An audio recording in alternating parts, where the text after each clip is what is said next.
জাহান্নামের ভয় দেখায় দেয়া লক্ষ লক্ষ বলাৎকার হচ্ছে। এবং এই সমস্ত বাচ্চাদেরকেও বুঝায় যে আমি তোমার ওস্তাদ আলেম, আমার সম্মান ইজ্জত নষ্ট করলে সম্মান ইজ্জত, সুতরাং তুমি এটা বাইরে বলবা না।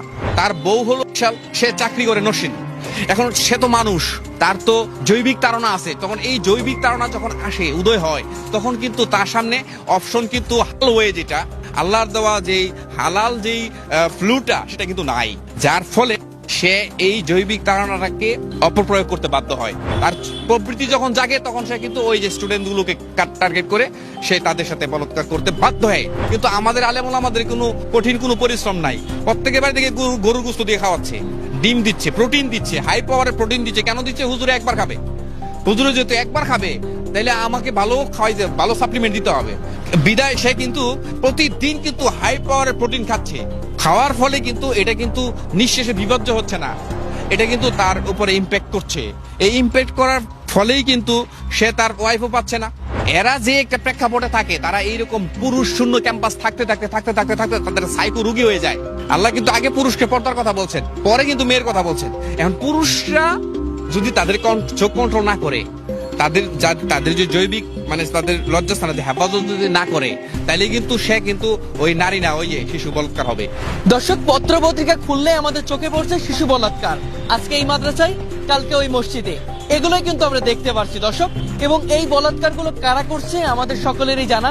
যে সকল মানুষগুলো করছে, সেই সকল মানুষগুলো আমাদের সমাজের দর্পণ বলা হয়। আমাদের সমাজের যারা অভিভাবক, আমাদের সমাজে যারা ইসলামের কথা বলে, সেই সকল আলেমরাই কিন্তু করছে।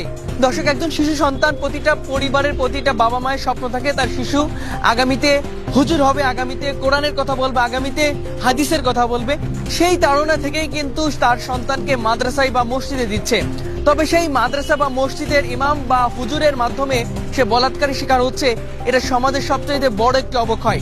সেই জন্যই তো আমি একজন আলেমের আমন্ত্রণ জানিয়েছি, সেই আলেমের সাথে কথা বলবো, জানতে চাইবো কি তাড়না থেকে শিশু বলাৎকার তারা করছে। আসসালামু আলাইকুম, কেমন আছেন? ওয়ালাইকুম সালাম, আলহামদুলিল্লাহ। আমি ভালো আছি ভাই।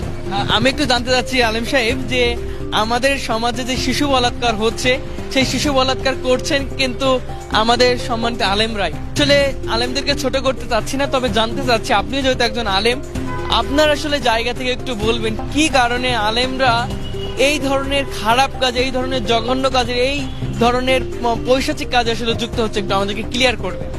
ধন্যবাদ, দেশের পত্রকে অসংখ্য ধন্যবাদ।